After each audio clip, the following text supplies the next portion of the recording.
आज का हमारा मौजू सहाफ़त की गैर जानबदारी पर सवालिया निशान है और ये इंतहाई हार्ड मौजू है।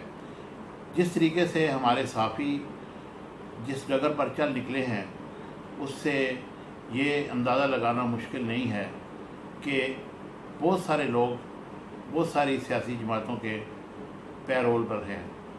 अगर कोई सच बोलता भी है तो अवाम उसको सच नहीं समझते, यानी कि इतना एक झूठ बोला जाता है कि सच भी झूठ नज़र आता है और झूठ सच नज़र आता है।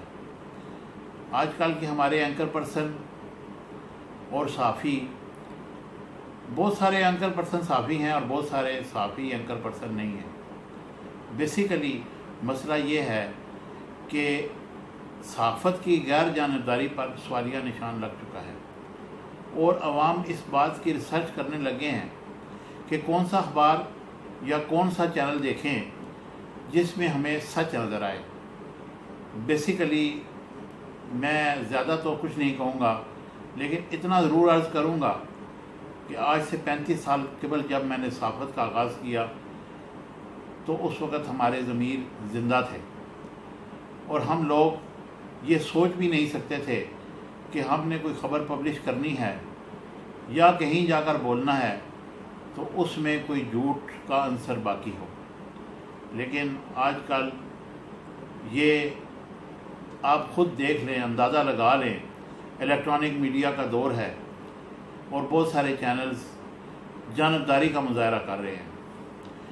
इससे हमारी सहाफ़त पर सवालिया निशान लग चुका है और इन रविश की वजह से अवाम में हमारा एतमाद ख़त्म होता जा रहा है।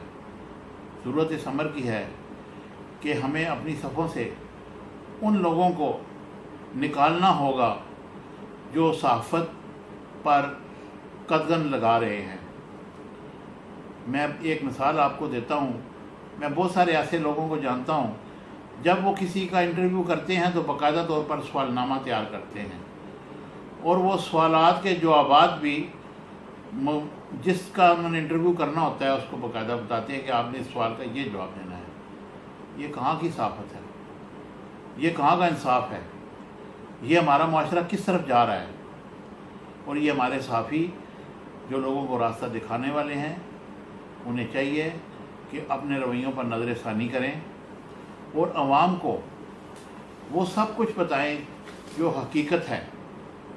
और हकीकत ना बताना ये बहुत बड़ी नाइंसाफ़ी होगी।